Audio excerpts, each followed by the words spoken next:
Այս կիսամյակում ես սովորել եմ, թե ինչ է։ Մեխանիկական տատանումները մարմինների շարժումներ են հավասարակշռության ընկետի շուրջ, որոնք պարբերաբար կրկնվում են։ Օրինակ, ճոճանակի կամ գարնանածկի տատանումները։ Տատանումների հիմնական չափորոշիչներն են ամպլիտուդան, պարբերությունը եւ հաճախականությունը։ Այն հակադարձ հարաբերական է հաճախականությանը T-UAC EF, որտեղ է հաճախականությունը։ Մաթեմատիկական ճոճանակը իդեալականացված համակարգ է, որտեղ նյութական կետը կախված է չձգվող թելի վրա։ Ձայնը մեխանիկական ալիք է, որը տարածվում է տատանումների միջոցով։ Այն ունի հաճախականություն, ամպլիտուդա եւ արագություն։ Ձայնային ալիքները լինում են լսելի, ուլտրաձայն եւ ինֆրաձայն։ Արձագանքը ձայնային ալիքի արտացոլումն է մակերևույթից, երբ լսում ենք ձայնը ուշացումով։ Օպտիկան ուսումնասիրում է լույսի հատկությունները, տարածումը, արտացոլումը եւ բեկումը։ Հարթ հայելին արտացոլում է լույսը, ստեղծելով պատկերներ, որոնք շրջված են աջ-ձախ։ Գոգավոր հայելիները կենտրոնացնում են լույսը, իսկ ուռուցիկ հայելիները ցրում են այն։ Գույսի բեկումը տեղի է ունենում,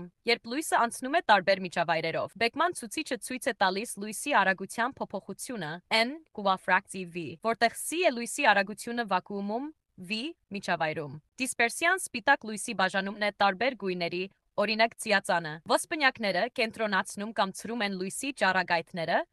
օգտագործվելով հեռադիտակներում կամ տեսողության ուղիչ միջոցներում։